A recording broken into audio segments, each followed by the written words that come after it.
And I asked myself, well, wait a minute, what's happening when I'm driving and taking a shower such that this stuff comes to me? And of course, not easy to start writing stuff down when you're driving or taking a shower. When I'm trying to do my job, I'm struggling. And the answer turned out to be, my name is Lee Zlotoff, and this podcast makes sense.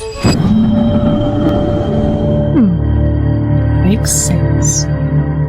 Welcome to the Make Sense with Dr. JC podcast, Mr. Lee Zlotoff.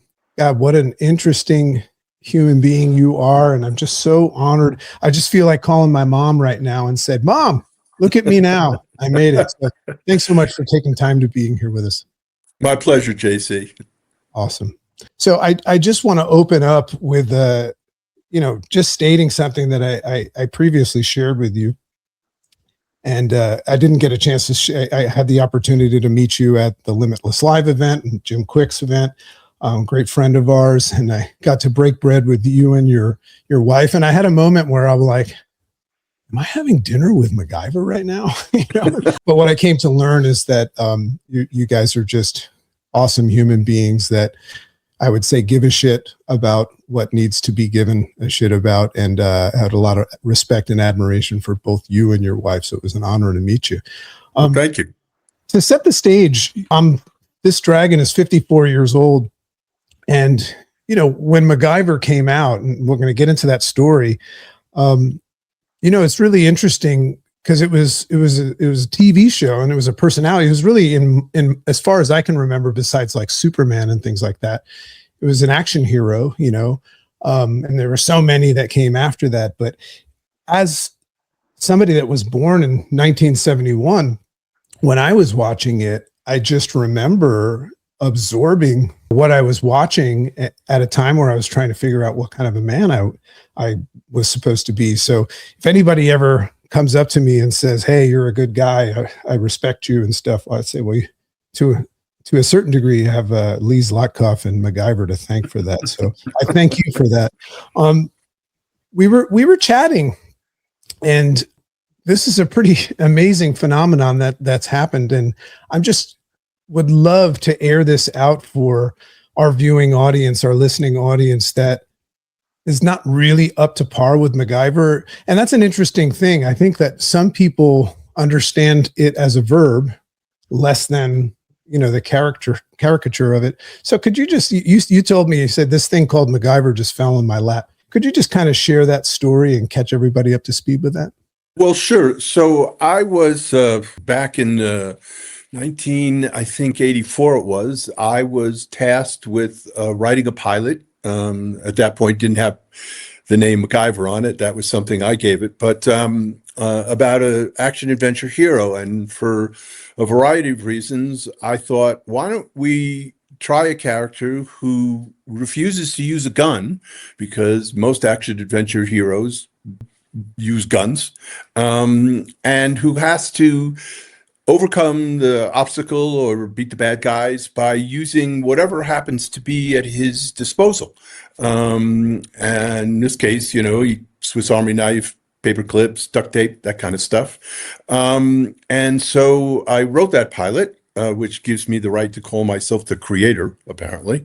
And it became a television series in 1985 that ran for 7 seasons till 1992. And then there was a reboot version done in 2016 that also ran for 5 seasons, so total of 12 seasons of MacGyver. And curiously, this character, or the show, was then sold all around the world in 75 foreign countries, and kind of became a iconic character or kind of meme of sorts for resourcefulness and ingenuity and a certain amount of morality, I guess, who would take on problems that nobody else could. In other words, the byline of the show was, when our usual secret agents can't handle the problem, we go call MacGyver, and we send MacGyver in. And because he was capable of dealing with situations that other people just didn't know how to deal with. And rather than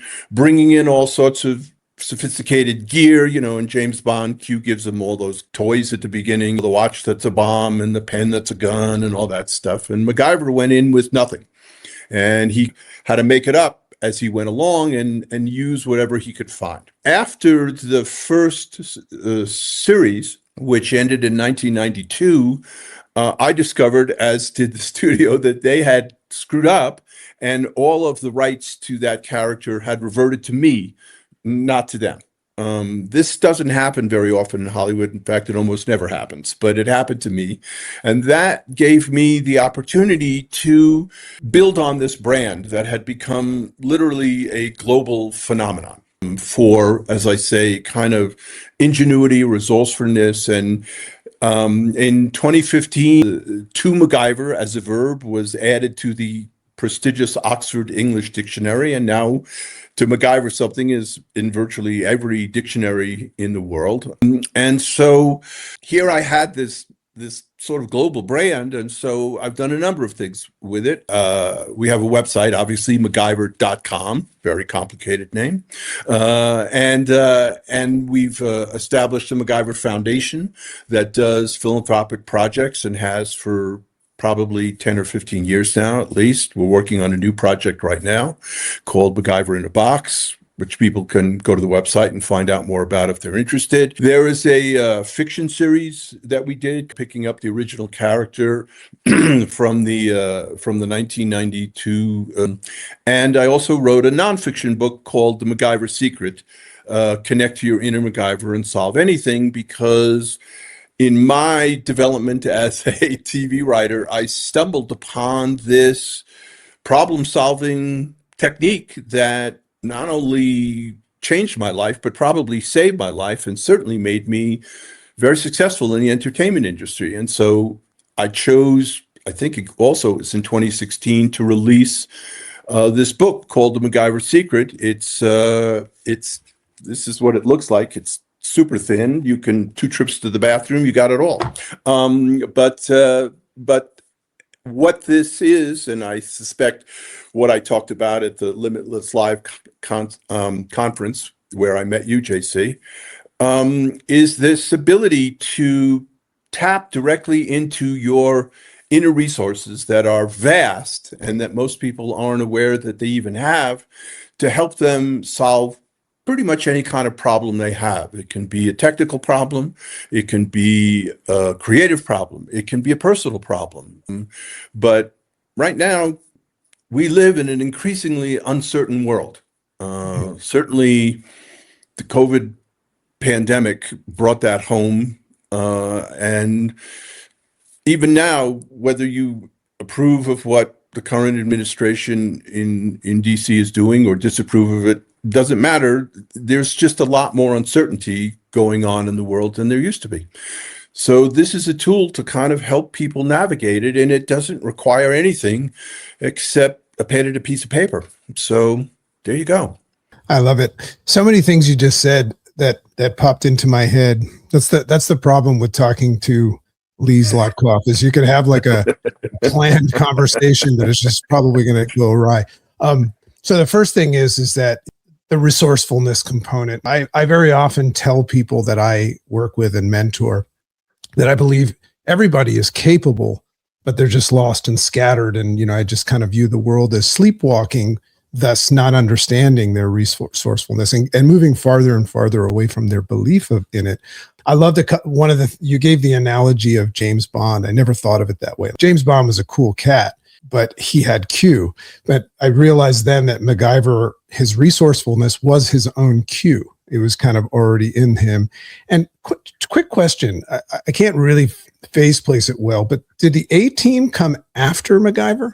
I think it was almost at the same time. I think it was. It kind of sounds like they read your pilot. I think it kind of started slightly after MacGyver. I honestly, off the top of my head, I couldn't tell you, but somebody can just type it into their phone and find out. But, that's right. But they were contemporaneous. They were within a few years of each other. But I'm pretty sure. I certainly wasn't aware of the A-Team when I was writing MacGyver, but certainly I think the A-Team was aware of MacGyver during its run. Right. But again, what made MacGyver so different was it was bright makes right, not might makes right. Exactly. And Exactly. he had to look at what he had. Number one, don't panic. Okay. And number two, what do I have available to me that I can then turn into it? He obviously, he knew physics and chemistry and electronics and all that kind of stuff. And this was long before there were such things as cell phones you could just type in and say, tell me how to get out of this situation. So everybody has the same access that he carried it in his own cell phone in his brain. Right. So, but I think what you're most referring to and what's most important about this is there are really sort of two parts of our mind. That's what I discovered was, and I'll tell you briefly if you want how I kind of came to this, which was, okay, so I'm a television writer.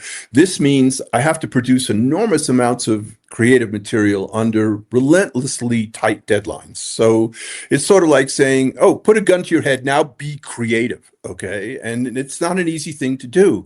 And I noticed something curious, which was that when I was driving or taking a shower, the best stuff would come to me. And when I was sitting at my computer or typewriter, whatever, and I was trying to be creative, nothing. It was just like painful.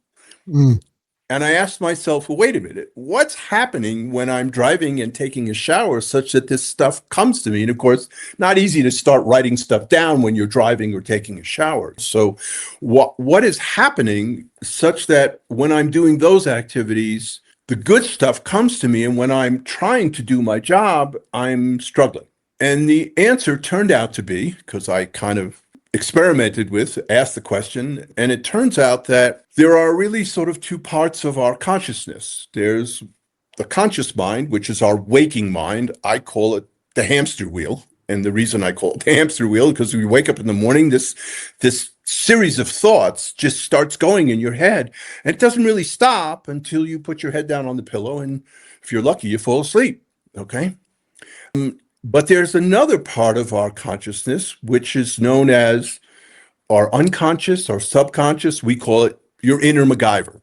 It really doesn't matter what you call it, to be honest. You can call it anything you want, but there's this other part of your consciousness. And because we're awake, 3/4 of the day, again, most of us don't get 8 hours sleep, but let's assume for the purposes of this, you do.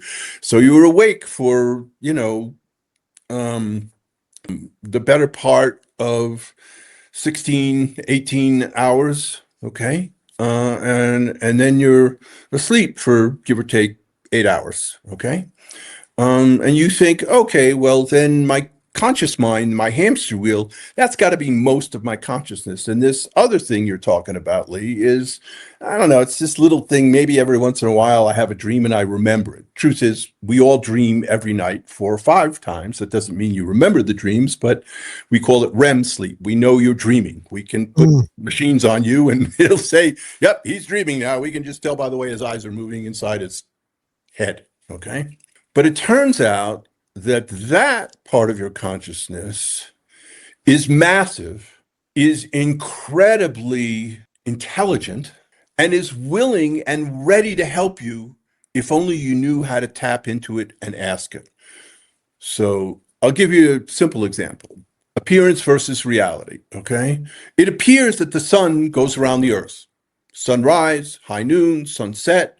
Anybody looks out, they go, you can see the sun moving. But we know for a fact certain the sun does not move. The earth moves. We're moving. We're all moving. Believe it or not, at 1,000 miles a second. I know that's kind of hard to digest, but there it is. All right. The earth is not only spinning around on its axis, but it's also rotating, orbiting around the sun. So the sun stands still, even though it looks to anybody that the sun is moving.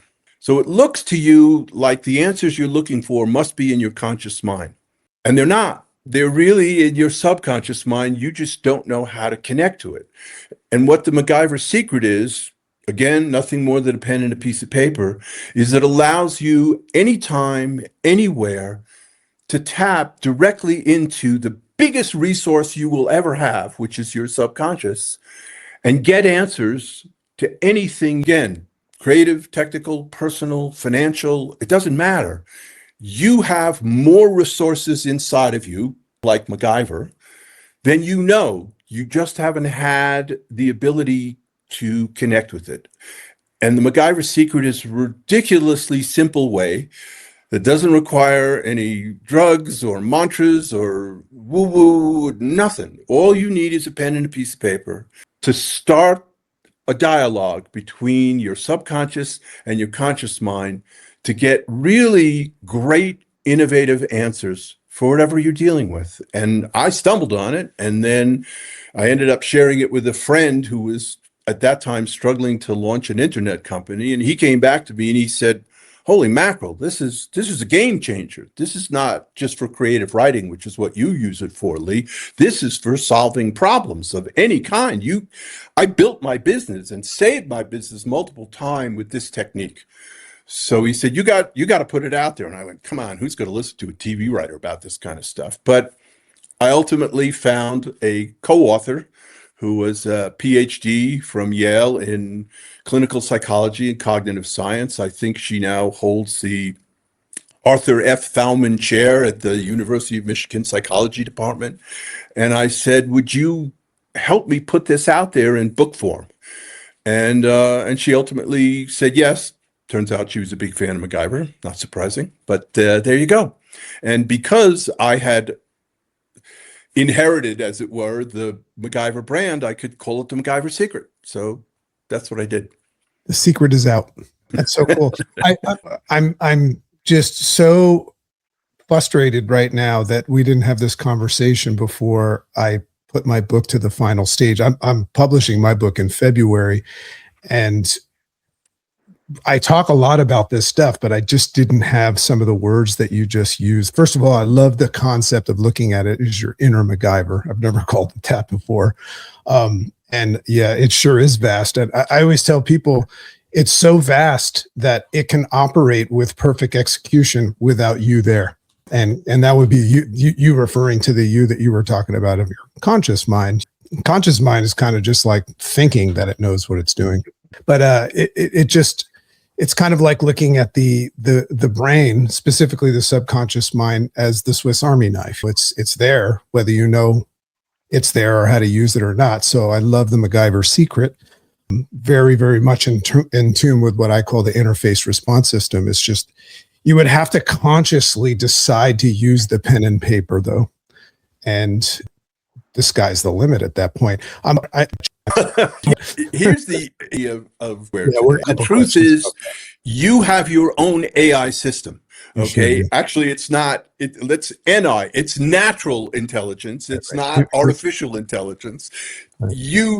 Here's the crazy thing there's a lot of crazy things about the subconscious, but when you see people who are pregnant and they use a sonogram to hear the heartbeat. Okay. So the heartbeat starts in the womb. Okay. Your heartbeat doesn't start when you're born. It starts before you're born. The subconscious, by the way, helps to regulate the heartbeat. So your subconscious started before you were born. Okay. And it is the most amazing recording machine or organism that has ever come along, because everything that you have ever done, said, tasted, heard, known is still in there. Yep. It's all in you. None of it went away. Just because you can't remember it's there doesn't mean it's not there. And you can have access to that. And like I said, your subconscious is always trying to help you. I mean, look, all of us have had aha moments at one more point or another. A lot of people, it also happens in the shower or when they're driving. I can explain to you exactly why that is. The reason why that is because when you're doing something like driving or taking a shower, your conscious mind has to pay attention. Sure, you know how to drive a car. You turn the key, you step on the gas, but you got to know, how fast am I going? When do I turn? Who's behind me? Who's in front of me? Who's to my left? Who's to my right? You have to pay attention or you're going to end up in a tree or a bad accident. Okay. Same thing in the shower.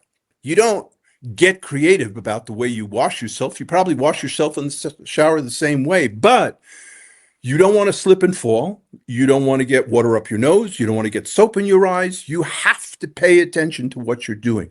Your conscious mind is preoccupied. Yep. That allows your subconscious mind to go, hey, Lee, that story problem you were struggling with? What if you tried this? And I go, Where did that? Whoa, my God, that's amazing. Why didn't I think of it? Well, of course, I did just think of it, but it wasn't my conscious mind that thought of it. It was my subconscious mind. Same thing when you're driving. You have to be paying attention to what you're doing, and that allows the subconscious mind to say, "Hey, JC, you know that section of the book that you've been struggling with? What if you did this? Or That's what right. if you did that?" Okay, so all I did was say, is there a way to reproduce that process without having to drive or take a shower? Because that's what I first did when I was in Hollywood and I came upon this. I would jump in my car, drive around Hollywood looking for a shower. This had some unintended consequences because they thought, is this guy screwing every starlet in Hollywood? He disappears for no apparent reason and It's taking a comes lot of back freshly shower. showered. It's like, what's going on? And that's why I figured out, okay, is there a way to produce that same result anywhere, anytime, on demand, without having to get in a car or get into a shower? And the answer was yes. In my particular case, what I did, again, this is going to sound crazy, but I put a whiteboard in my office and I put a workbench in my office. And when I was tasked with a new creative issue, we need a story league and we need it fast because the network just threw out the last one and production is coming up and we're up against the gun as always. So rather than going to the whiteboard and saying, oh my God, I got to come up with a good story. What am I going to do? What am I going to do? I would just write, I need some great ideas for episodes. And then rather than stand there and rack my brain, I went to the workbench and I built models out of paper. I built the Empire State Building out of paper. I built every kit they had. I built the Taj Mahal. I built the Vatican. I built the Brooklyn Bridge out of paper. Trust me, nobody needs a Brooklyn Bridge made out of paper. But I wasn't doing it because I wanted the models. I gave those to my kids. They trashed them. It was great. Okay. I was doing it because it did the exact same thing that driving and taking a shower did, which was it occupied my conscious mind so my subconscious mind could work on the problem. It just got me out of the way and said, there's a better, smarter, more creative part of me. I'm going to let it do the work. And I'm just going to sit here and just cut and paste and do literally idiot work. Okay. And then after a half hour or 45 minutes or an hour of working on those silly models, I'd get up and I'd go to the board and I'd say, what do you got for me? And then I would simply start the act of writing.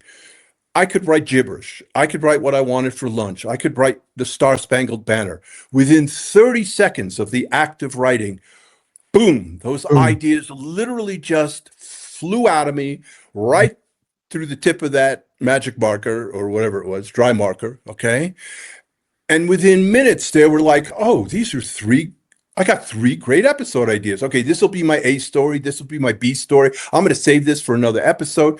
And I would do that 6 or 7 times over the course of a day in my office. At the end of the day, I would have a story broken down scene by scene, beat by beat. It would usually take a writer anywhere from a week to 10 days to break a story like that. And I could do it in less than a day. I'd write it up. I'd show it to my executive producer and he'd say, how the hell did you do this in a day? And I said, I just didn't think about it. He went, whatever. Okay, I'm sending it to the network. We give them 2 hours to say yes or no. And then you go back in there and you write the script. And I did the exact same thing in writing the scripts. So 2 amazing things happened as a result of this. Number one, I became inordinately successful because on demand, I could crank out a shootable script like nobody's business. The second thing that it did for me, and this is the part that saved my life, was it eliminated all the stress of having to do that. Because when they said, you got to do this again, Lee, instead of freaking out and panicking, I went, I don't have to do it. I'm just going to let my subconscious do it. You want to think of them as Santa's elves or Rumpelstiltskin? Doesn't matter what you think about it as. It's yours. It's there. It's willing to help you, and it will give you the answers you need, because it did for me again and again and again. And obviously, I still use this to write. So when people say, oh, you could write with AI now, I go, I already write with AI, except it's NI. It's natural intelligence, or it's my intelligence.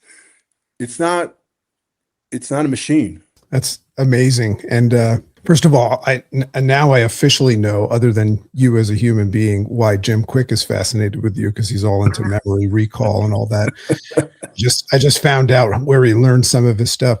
But you know, when somebody's bound to ask me questions about, like, what was it like to meet Lee, and what's his secret? How did he do all that? And I'm like, well, it's not what you think. He just took a lot of showers and made paper airplanes and stuff. But I love the idea. It says a lot for journaling. When I journal, and this is probably why people struggle with that so much. They think they have to write something. I just write, and then all of a sudden, like you said, boom, it comes up. But whenever I have something, I found out that I have a very, very important speaking engagement or something. I just found out the other day that I got booked for a TED Talk just 2 days ago. So naturally, my non-MacGyver mind started to just play this role that I was going to throw up and break my nose on stage. So what I did, rather than trying to figure it out, I went to the gym. And I cranked some rock and roll, and I came out of there just feeling like 100% laser focused. So let's fast forward now. You mentioned the big C word, right? COVID. And post-COVID, we spoke a little bit about this the other day. Post-COVID, I would assume that we've always had this feeling that everything's just not the same and uncertain, but thinking wake up call wise, post COVID, I just feel like everybody's more aware of the fact that things have changed. Nothing's the same. And leaders are expected to have the answers that they don't actually have. We're leaning on so many other resources and people because there's a lot of uncertainty. So from your perspective, I'm always thinking, like, when I say from your perspective, am I asking Lee a question or MacGyver, or kind of the two of you, I would assume. From your perspective, what did it actually reveal about how humans deal with uncertainty? Because that's what's fascinating. I feel like upstream to almost all disease, except for maybe 5% you're born with, all problems and disease upstream, I have identified that I think the problem is emotional mismanagement. Most people are unaware of it until something like this happens. So what did it reveal about how human beings deal with and navigate uncertainty? Well, for starters, COVID was a global phenomenon. Wherever the first case showed up, China, doesn't matter. Within 3 months, the world as we knew it had to shut down. Everything pretty much had to stop. Okay, that was a first in the history of what we call modern civilization. Okay, we are a global society. We can play the game of nation states to our benefit or our destruction as much as we want. But at the end of the day, we are all interconnected now. We are all in this together. Okay, the problems of things like climate change and food and water and healthcare, they're not going to go away. Okay, we have, I believe, the means to solve them, but that means we kind of have to get out of our own way and work together, which is not always an easy thing to do, and I get that. But the fear that came with COVID is we thought we knew how things were going to play out and continue. That certainty was taken away. If the whole world can shut down within a matter of months and nobody quite knows what to do, or even how did this disease get transferred? Did it get transferred by being on surfaces? Well, we eventually found out it was transferred through the air, through breathing and saliva and things like that just come out when we breathe in and we breathe out. Okay, so the virus turned out to be communicated that way, but we didn't even know at the beginning how it was being communicated. People were terrified to go out of their houses.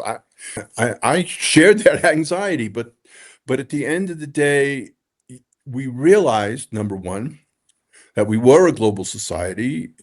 We had never produced a vaccine in the space of a year before for anything. And in the space of a year, because resources were thrown at it, number one, we had multiple effective vaccines within the space of a year. So now COVID seems like a memory, but the truth is it still affects our behavior because of the uncertainty we deal with. It was also pretty much The governments went to all of the labs in the world and said, forget proprietary information. Anything that you think will help solve this, you share, because otherwise it'll just wipe us all out and the world as we know it is over. Okay. So we had to start sharing all those labs, all that proprietary stuff that drug companies and everybody else normally says, oh no, that's ours. It's private. You can't have it. Everything had to get shared. Okay. We became the global subconscious, if you want, or the global MacGyver at that point. And what is it going to take to nail this thing and bring it to the ground? Now, granted, several million people died. Nobody wants several million people to die. Okay. But the truth is, it was a slap on the wrist. We're almost 8.7 billion people on the planet at this point. If we lost 3, 4, whatever it was, million people, that's nothing. When the bubonic plague swept through Europe in the Middle Ages, it killed 1 out of every 2 people. Okay, if that had happened to us, it would have literally brought the earth to a standstill and civilization to the verge of collapse. Not pretty, not easy. Okay, we have the capability to solve a lot of the problems that we're facing. Just as we can do that as a globe, you can do it as an individual, because the truth is, as individuals, that problem solving starts inside of all of us. That's where the solutions came from. Was it lots of people working together? Of course, but this one said, I have this idea. This one said, I have this idea. What if we put those 2 ideas together? Maybe we'll have a solution. So understanding that life has always been uncertain. We just have gotten so successful at surviving that we think everything is just going to go on the way it has. That's not necessarily the case. We know that now. That makes us all a lot more uncertain and a lot anxious. I don't blame everybody for feeling that way. Sometimes I feel that way. But if you thought, yeah, but I have means within me and without me to confront any problem, any situation, any obstacle, given that time may be short and resources may be short, I can still come up with a great answer. That's the beginning of not only changing the way you look at the world, but maybe changing the way the world looks at itself. Yeah. Wow. It's almost COVID is less of a catastrophe and more of just a wake-up call. I would even almost say a necessary wake-up call, because you don't know that you're just coasting and sleepwalking. You don't know that you're drifting until you look up the beach and see your towels way up the beach. So thank God. I mean, God, like you said, I'm not cheering that 3 million people died, but naturally it could have been a lot worse. But it's kind of what it takes these days to wake people up. And I'm pretty sure they've probably already fallen asleep to it, so they need to just all go get the book, I guess. So I'm going to tap into the book just quickly here. Sure. I've heard you talk before about subconscious incubation, which I think is such a cool word. And then, it's kind of referring to someone stuck in that, what it was called, functional fixedness. I love that. Where they can only see one use for a tool or one way forward, which is very, very apparent right now. So how does what you call the MacGyver secret break that mental block? Sure. Number one, it starts with at least imagining, if not knowing, that you might have answers that are not immediately available to you. But that doesn't mean they're still not in there, okay? So the MacGyver secret in 3 simple steps is you write down the question or the problem that you have. Why can't I, what just like I did, I need ideas for an episode, or I need more money. How am I going to find more money? Or what am I going to do about the fact that I can't seem to get along with my boss, or whatever it is, okay? You write that down, and then you put it aside and you go do what we call an incubation activity. So you're turning this question over to your subconscious. By the way, neuroscience neuroscientists have found that when you write it down longhand, it's better than if you just say it out loud. That doesn't seem to work. You can do it with a computer, but it doesn't work as well as if when you write it down in longhand for some reason, seems to go deeper into the neural pathways of your brain. I don't know why, it just does. So you write it down. You can write one sentence. You can write a whole page of why can't I do this? I've tried this. Why doesn't this work? You can write as much as you want. And you can write as many questions as you want, by the way. You can write 10 questions. Doesn't matter.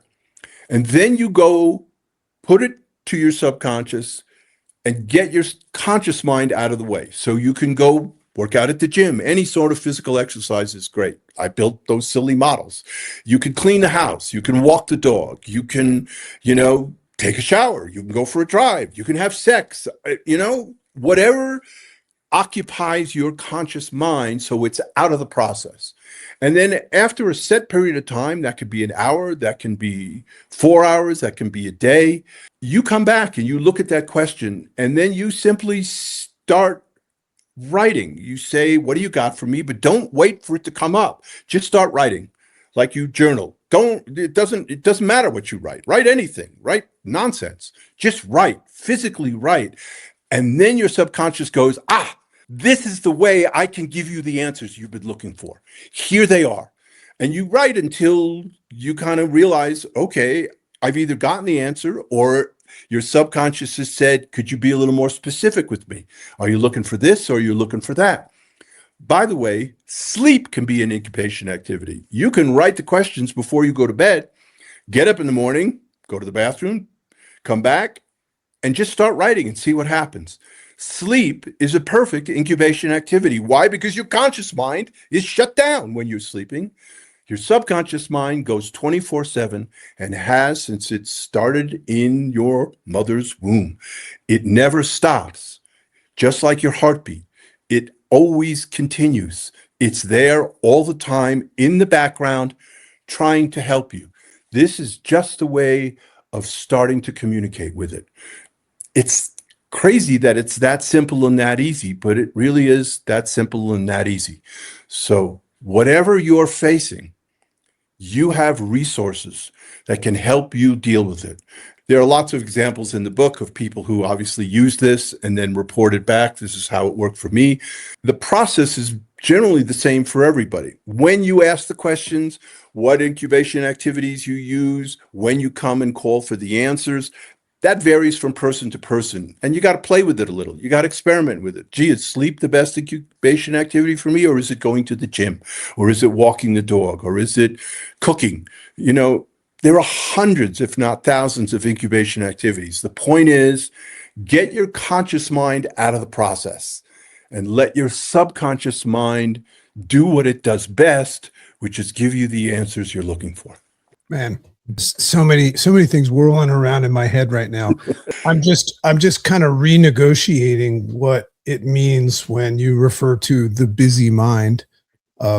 It's not so much that your mind is busy, it's how your conscious mind is perceiving it and getting in the way. So like get unbusy. And I love the idea of incubation, it just seems like such a rational thing to do. Now I understand what I've been doing with success. And it's almost like saying, instead of forcing the answer, which is what everybody's trying to do. And I always say that's like trying to drink water with a fork, trying to force an answer out of that busy mind. That's like, you're not even accessing the right part of it. It's just about asking the right questions. And that just seems rational. One of my favorite questions, because by the way, it doesn't have to be coming up with the next episode of MacGyver. You also sometimes have to navigate the voices that you're hearing in your head that if you buy into could send you adrift. So, one of my favorite questions to ask myself is, what else might be true? And not always get the answer, but in that space, this is part of my interface response system. If I can, like Viktor Frankl said, if I could separate myself from the stimulus and my response, which is kind of an incubation space of a sort, and ask the right questions and be patient, just allowing your brain to gain alternative perspectives on something other than the one that you have right in that moment, it's a world of difference, you know? I love this. I love this. I was excited about this and I was like, yeah, we're going to talk about MacGyver and all that stuff, but it just goes so much deeper. And my following, my sense makers, my sensible people, they just eat this stuff up. They're going to love that. So one of the most striking things about MacGyver is that you said this in the beginning, and I didn't really know how important it was that when I was young. I mean, like you took me through high school into college pretty much, but was the fact that it was like nonviolent, it was nonviolent solution focused stuff. He didn't need a gun, he relied on internal sources, which is such a great lesson for a kid to learn, believe in yourself. And a lot of kids out there don't have, the right mentorship and parenting, and they're sure not getting it in schools these days. But, internal resources, creativity, awareness, do you think that kind of what you're seeing now, have we forgotten how powerful those tools are? What I'm perceiving is that I don't even know if kids need to believe in themselves nowadays. When you and I were raised, it was like, if you don't succeed, try and try again. That's a MacGyver concept. But now kids are like being told, hey, if you don't succeed, try something else. I'm seeing less and less problem solving or challenge accepting, and more just try something else until it comes easy. What are your thoughts on that? Well, look, first of all, on the MacGyver nonviolence thing, I didn't do that out of a moral thing. I did it out of a dramatic thing. I thought, okay, if he doesn't have a gun, then every week he's going to have to come up with something different to, overcome the situation. And that'll be a great hook. I don't particularly think guns are usually the best or the right answer for a lot of problems, but I know a lot of people tend to resort to that when they get frustrated or don't know what else to do. In terms of, we have, unfortunately, through our technology, I feel, disenabled a lot of people rather than enabled them, because you have all this available to you now. Well, who was that person in that show? Boom, you can just go to your phone and the information is there for you, okay? And actually knowing how to solve a problem, we've started to lose that ability. I don't think we teach it to our children enough, except to rote answers. Oh, we're going to give you a test. You absorb this information. We test if you regurgitate the information successfully, then we give you a grade, and then you can promptly forget that information and go get some more information. But we don't really teach people how to think critically, and we don't really teach people how to solve problems on their own. Oh, we have to go find an expert. Oh, we have to go find someone outside of us. We are under the impression that everything we need is somehow outside of us, and we have to go get it. We're a consumer society. That's a pretty prevalent way of looking at things. Oh, well, if I'm not happy, I should go buy a new car, or I should go get a boat, or a bigger house, or this toy, or whatever it is. In my personal experience, and certainly this forms a lot of my belief, the things we're really looking for are not really outside of us. They're really inside of us. So let me explain what I mean by that. When we were Neanderthals or Cro-Magnons or prehistoric man, anything you wanted to survive, you had to get from the outside. You either had to dig roots out of the ground or berries, or you had to go chase an animal and kill it and skin it and throw it over your shoulder and hope you could get it back to the cave unless a bigger animal came along and took it away from you, okay? Or ate you. Everything you needed was outside of you. Clearly, there is poverty and deprivation in the world. There's no question about that. But for the vast majority of human beings, we don't worry every day about where is the food coming from? Where is the water coming from? Is there a roof over our head? Do we have clothes? So forth and so on. We have been incredibly successful as a species in providing for all our needs. But that then tells me that what we're really looking for, whether it's a better life, a clearer view of the world, a better relationship, whatever it happens to be that you're looking for, the answers and the things you're really looking for are not really out there. They're really inside of you now. And if you can access them, lo and behold, they become available to you outside. I know that's a very radical way of thinking about things because, as I say, we've all been raised to think everything I want is outside of me. Fame, fortune, success, love, all that other kind of stuff. It's all out there and I have to go get it and somehow try and bring it back or hold on to it or keep it. I don't think that's necessarily true. In fact, I think the opposite is true. I think if you can find it within yourself first, then it appears in your life. I can't tell you how the physics of that work because I don't really know. I just know from my own experience that that's how it has always worked for me and continues to work for me. So then you say, well, how do I find it in myself? Okay, fair question. The MacGyver secret is one way of doing that. By no means is it the only way of doing that. There are lots of different ways to access what's going on inside of you, but the answers and the things you really want, even physical things, start from inside of you. They don't really start from outside of you.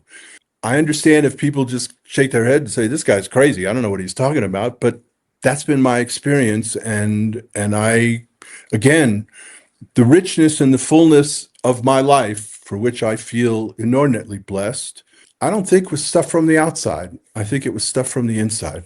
Obviously, being a writer in Hollywood, I created that stuff from the inside, and then they gave me money and titles and all that other kind of good stuff. But so in my particular case, it was obvious that it somehow had to start inside of me and then go outside of me. But I think that's true. I think it's true for everybody. Yeah.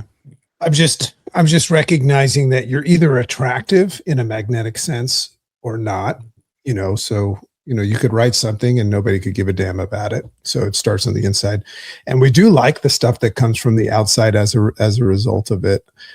Another thing that I like to speak a lot about is that, I can refer to what you're saying is that everybody thinks everything they desire is in the not now. It's going to happen in the future. Everybody is trying to leverage a better future. And I always say, well, what the hell good is that? If you can't enjoy the now in the present moment, you're never going to be happy when you get everything that you want. So I love that conversation. And the idea of reminding people, that's what it is. It's just like, hey, you forgot. You already have these resources inside. It almost feels like, the more powerful tool is not something that we carry per se, but something that we possess already. It doesn't need to be carried. It's been there. I want to talk about the correlation between what I'm seeing in society. See, I'm an observer. My hat says, which stands for, by the way, haven't made up my mind about anything. So I'm just a very, very curious person, even about the things that I think I know for certain. So what I'm seeing is that we live in a very fragile environment as well, which has fragile systems, our economic, our political, even personal, and societal and things like that. I want to talk about how the MacGyver mindset helps leaders per se, and everybody's kind of a leader of their own life, build anti-fragility instead of just efficiency. So let me just make sure everybody understands what I mean.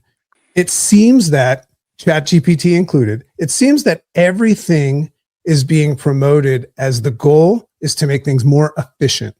But it seems like the MacGyver mindset would say that we also have to acknowledge this idea of making things less fragile and having more confidence in yourself and things. So I hope that lands enough for you to speak to it. Yeah, I think so. There's efficiency and there's effectiveness. Okay, so this can seem like the most efficient way to get from point A to point B, but at the end of the day, does it really solve the problem that you're trying to solve? Okay, we can produce an enormous amount of food that has very stable shelf life, in some cases for years and years. Is that food necessarily good for you and nourishing? So it's efficient. Is it effective? Okay. We are, most of us, certainly the leaders of our world, have to make critical decisions with limited information under inordinate, in ordinary or extraordinary constraints. How do you do that? Okay. How do you say, who do I listen to? What do I turn to? What Right. is the basis of my decision, given that everything is up in the air?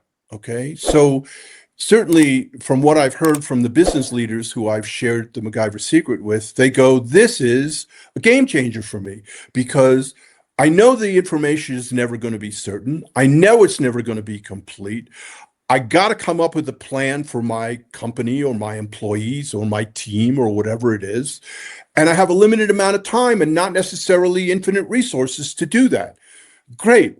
Here's a tool that allows you to do that. So, in essence, as leaders, we need to recognize that we're never going to have everything we need to make the right decision.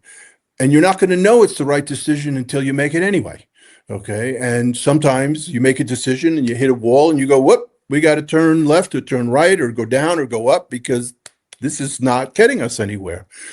So the notion that uncertainty is now part of our lives, it can paralyze us because they go, whatever I do, it could be wrong. And I'm scared and I'm not sure. Mm. If you turn inward and ask your subconscious, which may or may not be attached to everybody else's subconscious, Freud and Jung seemed to think that there was such a thing as a collective subconscious. I'm not arguing for that. I'm just telling you that everything you ever need is probably already inside you. If you just take the time to get calm, focused, ask the question, get out of your own way, and let the answer come back to you. It's not that complicated. It's just not. We humans, we're very good at making everything very complicated. But I have learned over time that the more you try to simplify things, also and integrate things, the better off you are. We are extremely good at compartmentalizing. This is my work life. This is my family life. This is my sex life. This is my friend life. This is my whatever. We put everything in boxes. We're really, really good at that. That doesn't necessarily help. Sometimes it's really important to try to integrate all those things so the things that work in one part of your life can actually help the other parts of your life rather than things being in these compartments and you never let them kind of talk to each other. They're silos, okay? We are, all of us, sometimes trapped in silos and we don't know how to communicate outside of that. And that's part of not even knowing how to communicate successfully with ourselves. So at the end of the day, that's part of what the MacGyver secret teaches you to do. And as you say, our conscious mind is always living either in the future or the past, and it rarely spends a lot of time in the present. If you could spend more time in the present, you could see things a lot more clearly because you're not being influenced by the past and you're not being made anxious by the possibilities or the dangers of the future. There is some research that suggests the conscious mind developed to better assess threats. I mean, look at us as human beings. We don't have tusks, we don't have fangs, we don't have claws, we don't have scales or thick skin. We are remarkably vulnerable, fragile creatures. And to survive, this thing we call consciousness developed to say, should I eat that berry or will it kill me? If I see that animal, do I chase it or do I run away from it? Our conscious minds have been very good at helping us assess threats. They don't necessarily help us solve problems because if they're so focused on thinking about what can go wrong, as you said, other truths can't get in there. Right. Other realities and other possibilities can't get in because you're just worried about what can go wrong. You're not saying what is the right thing to do right now. So that anxiety and uncertainty, it's genuine. I don't fault anybody for feeling it. I know it's there. I feel it. But I, at least, and many others, obviously, who have used things like the MacGyver secret, if not the MacGyver secret itself, go, yeah, but now I have a tool. A tool. I have a tool to deal with all that and go, what do I really need right now? What do I have to work with? How can I solve this problem? and you'll get an answer, and it's usually a great answer, and more often than not, it's an answer that completely surprises you. I can't tell you how many times I have worked with groups and people say, I have no idea where this answer came from. I would never have thought of this. And I said, well, I didn't give you that answer. You did just give it to yourself. What you're saying is my conscious mind would never have thought of this. That's exactly right. It never would have, because it's trying to do something else. It's trying to protect you. It's not trying to help you solve the problem. It's just all about that fucking Swiss Army knife, you know. Everything's a Swiss Army knife. I don't seem to recall ever seeing MacGyver break the fourth wall and look at the screen and go, oh, we're fucked. You know, I mean, like, because you really did a good job of addressing what I meant by anti-fragility is, you know, it starts with just acknowledging that shit happens. You know what I mean? And even from the leadership perspective, I'm never going to have all the answers and all that. But what it tells you is that you can find them, and that's probably what's most damaging in today's society is they're being found for you, and you're not even having to try. I want to go into a little bit of helping the individual that's out there right now. You know, you spoke with me the other day about, you know, some of these powerful questions. So if somebody is listening right now, we're going to have a little therapy session with Lee Zlotoff. If somebody's listening right now and feels overwhelmed, I don't know, maybe somebody out there is overwhelmed. I'm not sure, but overwhelmed by uncertainty that we're talking about. Could you just kind of walk them through, and, you know, you don't have to spend too much time on it, the 3 questions MacGyver would ask to regain clarity? And as I remember them, they were, where am I? You know, where do I want to be? And what resources do I already have? But that person that's overwhelmed due to uncertainty, how would you walk them through? Well, when we get overwhelmed, physical things happen as well as emotional and mental things happen. Our system starts to kind of basically overload, okay? And we feel unable to function, unable to think clearly. Sometimes it's so bad, you know, people say, I can't even get out of bed, okay? So there are really just 3 questions that you have to ask yourself. 1, where am I right now? Maybe it's physical, maybe it's a mental place, maybe it's like, I'm overwhelmed right now. Okay, great. I don't know what to do. I don't know what to think. I'm swamped. My you know, nervous system is just overcharged at the moment. Okay. Second question, where do you want to be? Well, I don't want to feel like this. Great. Okay. I don't want to keep feeling like this. We've established now where you want to be. We don't know how it looks like, but we know at least that you don't want to stay where you are. Third question, how do I get from where I am to where I want to be? Now, at least we have the possibility of an avenue, of a direction, of an opportunity, of a plan, okay?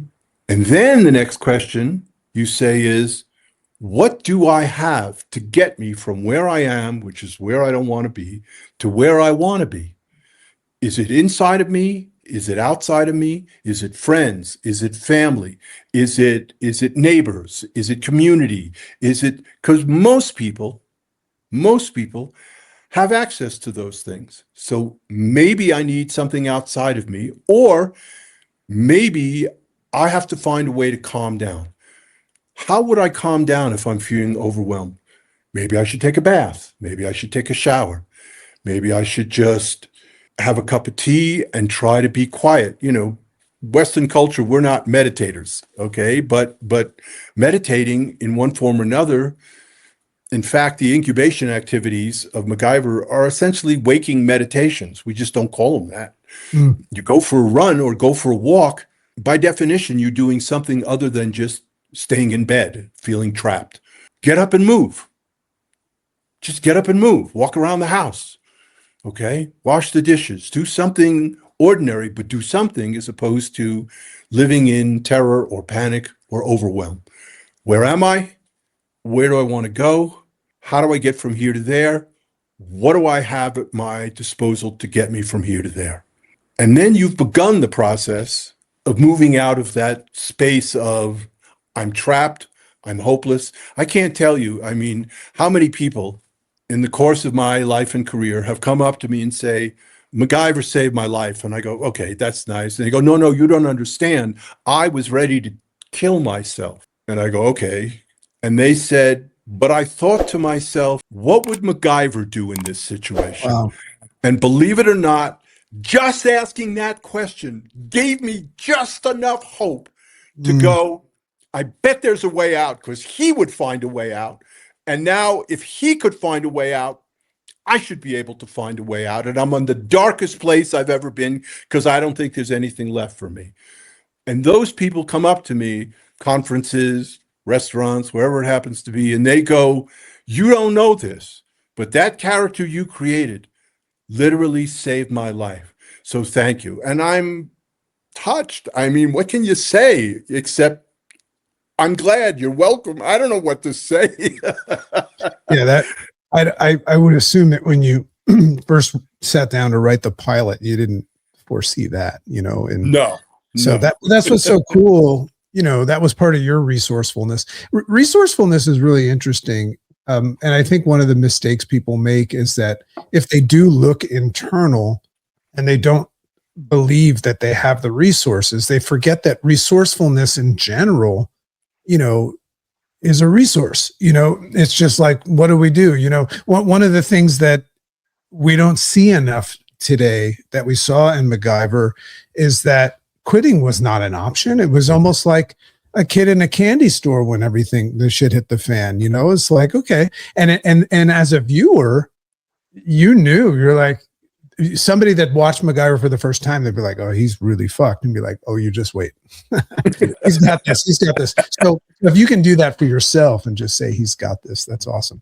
So my final question, and it's, it's probably a tough one, is this: if MacGyver were alive today, and he kind of is, I mean, we're talking to him right now. I mean, did MacGyver ever die? First of all? Well, here's the nice thing about fictional characters. They stay around as long as you want to stay did the greatest American hero ever die? I don't remember. They just kind of took a break. So anyway, if MacGyver forget about if he were alive today. If he were here today in this conversation, but he was in observation and watching the uncertainty, the panic, and the complaining, and all these people waiting for permission or waiting for Godot, waiting for permission to move forward. What do you think he would have to say, or what would he remind us of? What would his message be for this current reality? I think he would say, we got this. We can do this. None of the problems we're facing are truly insurmountable if we can get out of our own way, look at things clearly, understand what the resources are that are available to us, and use them properly. Again, it's not that complicated, okay? We built this mess. We should be able to clean it up. We haven't built something that is unfixable. We keep trying to invent technologies to do that, but unfortunately, the technologies are aimed at making money, not necessarily solving problems. And there's a difference between making money and solving problems. Sometimes you need money to solve problems. I get that, okay? But right now, there's this weird imbalance where a relatively small percentage of the population controls the vast amount of wealth in the world. I don't know if that's the way it should be. Maybe it is, but it looks to me like when things get so far out of balance, they become unsustainable in some way. I can't predict the future any better than anybody else, but if MacGyver was here, I think he'd say, where are we? Where do we want to go? How are we going to get there? And what are the things at our disposal to do that? And the answer is, they're all there. They're all available to us. We know what needs to be done. We just have to come up with the human will, not necessarily the political will, but the human will to say, why can't we do it like this? And maybe, just maybe, we have to take making the most money at the same time is not necessarily the best way to get there. Yeah, money is such a fascinating thing. And my observation is that money used to be something we would make to be resourceful and do things, but now it's turned into money is something that we make to use to make more money. And there's no end to it. I just had this vision, and I don't know, we might have like a political campaign in the future, but if I was driving down my neighborhood street and amongst all of the signs sticking in the neighbors' yards of people running for this and that, if I saw MacGyver, I would just fucking lock my brakes up and I would say, there it is. Finally, we've got it. So Lee, thank you so much for being here. I really, really enjoyed this conversation, and I know that it's going to really, really help a lot of people. I think that the MacGyver secret is just something that should be next to everybody's toilet. You said it first, the thin nature.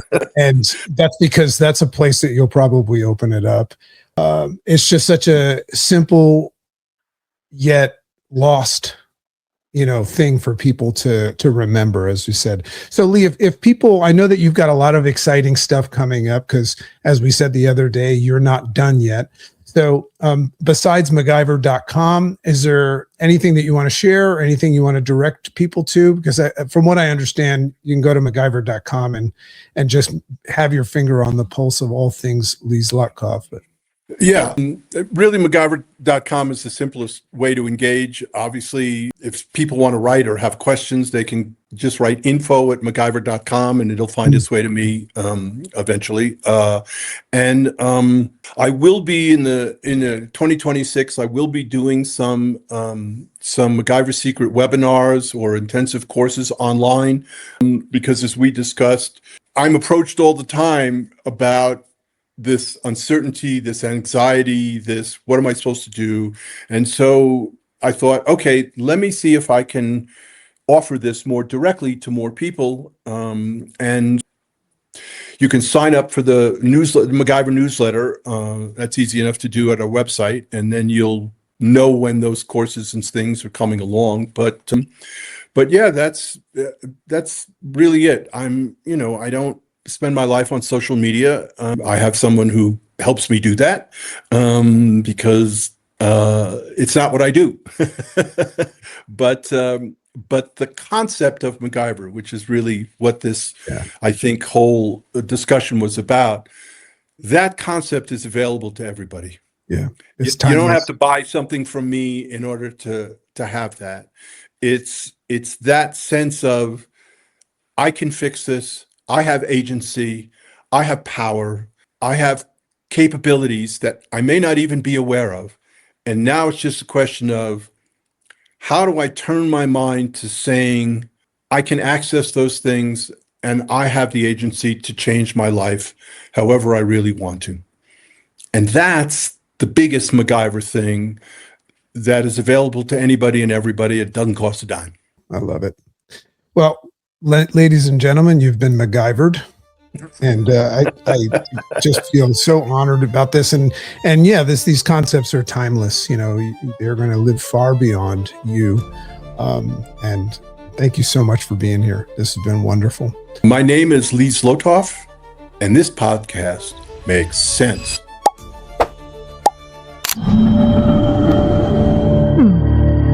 Makes sense.